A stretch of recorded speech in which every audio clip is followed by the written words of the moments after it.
बड़े भाग से आए हैं राम राजा सरकार और रानी पर की ने कृपा सो जग के पालन। करो विचार मरो अब जाई और सरजू में तन दयो। 3 बार जब आई किनारे और बीच धार में मनु, तब आए करुणा के सागर और भक्तों के जो है नटनागर। बाल रूप गोदी में आए और रानी परमानंद मनाए। 3 शर्त जो करो हमारी उस संग चले गणेश कुमार। पहली शर्त ये रही हमारी, सुन लियो गणेश कुमारी, कि पुख नक्षत्र संग चलें तुम्हारे और न नक्षत्र जाए द्वारे। और खत्म होए जहाँ पुख नक्षत्रा, बड़े न आगे लिख लो पत्रा, कि राज रूपे में नाम हमारो और आगे है सब काम तुम्हारा। तीजी शर्त जहाँ बैठा दे और नहीं उठेंगे बातें सुन। दिन भर नगरी ओरछा रहे जहाँ स्थान, और अवधपुरी रहे रात में शर्त ले जा। 4 बार आरती है होती और हनुमान ले जाती है।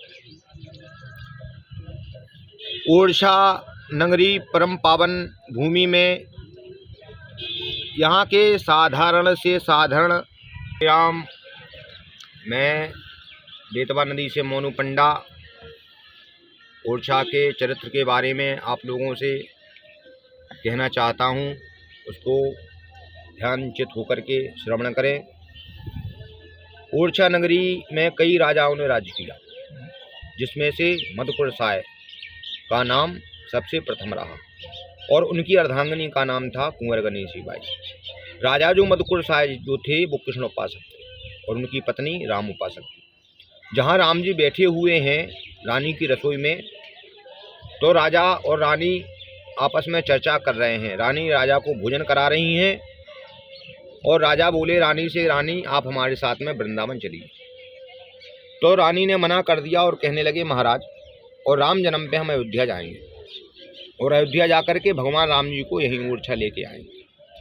तो राजा ने कहा, ठीक है रानी, आप उनकी उपासना करती हो, भक्ति करती हो, नित्य पूजा पाठ करती हो, तो ठीक है आप लेके आइए। तो रानी रथ में बैठ करके और कुछ दूर तक तो गई और फिर रथ को उन्होंने वापस भेज दिया और अयोध्या जाकर के एक कुटी बनाई और कुटी में 1 वर्ष तक सीताराम का जाप किया। तो भगवान उनकी भक्ति से प्रसन्न हुए। 4 भुजाओं लेकर कोई दर्शन हुए, जिनके हाथों में शंख चक्र गदा 4 भुजाएं। भगवान कहते, रानी हम आपकी भक्ति से प्रसन्न हैं, वर मांगिए। रानी ने कहा, महाराज आपने मुझे भक्ति दी, मनुष्य शरीर दिया, और मुझे क्या चाहिए। तो भगवान बोले, नहीं रानी, आप मेरे लिए यहाँ तक आई हो तो कुछ तो लेके जाओ। तो रानी बोली, प्रभु अगर आप मुझसे कुछ देना ही चाहते हैं, अगर आप मुझे कुछ देना ही चाहते हैं तो आपको मेरे साथ में ओरछा चलना है। तो भगवान कहते, रानी 3 शर्तें हमारी आपके सामने हैं, अगर आप उनको स्वीकार करेंगे तो हम आपके साथ में चलने के लिए तैयार। पहली शर्त हमारी ये है कि पुख नक्षत्र हम आपके साथ में चलेंगे और जहाँ पुख नक्षत्र खत्म हो जाएगा वहाँ हम विश्राम करेंगे और पुनः फिर अगले महीने पुख नक्षत्र में फिर हम प्रस्थान करेंगे 1 माह रुकने के बाद। दूसरी शर्त ये है कि वहाँ के राजा भी हम ही कहलाएंगे, आपके राजा को ओरछा छोड़ करके जाना पड़ेगा। और तीसरी शर्त हमारी ये है कि जहाँ हमें आप ओरछा में सबसे प्रथम विराजमान करा देंगे हम वहीं बैठेंगे और वहाँ से उठ करके दूसरे स्थान तक नहीं जाएंगे और वही स्थान राम राजा सरकार के नाम से विख्यात हो जाएगा। जब राजा मधुकुर साय को यह पता चला कि हमारी पत्नी भगवान राम जी को बालक रूप में और अयोध्या से ओरछा लेके आ रही है, तो राजा ने विचार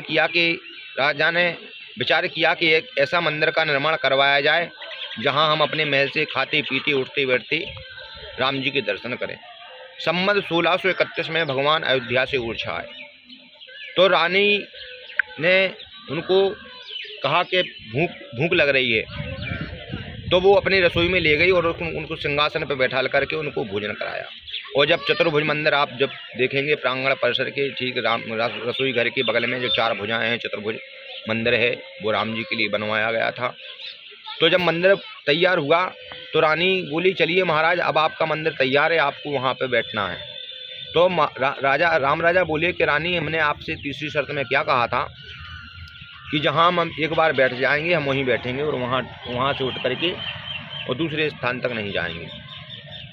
और आप बाहर निकलेंगे ना, राम राजा सरकार के बगल से सावन भादों के खंबे 2 पिलर्स हैं, खंबे सावन भादों के नाम से जाने जाते हैं।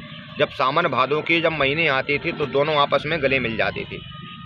कोई कहता है पति पत्नी है, कोई कहते हैं भैया बहन है, कोई कहते हैं मित्र हैं। अब इसका इतिहास तो अनंत है। धन्यवाद।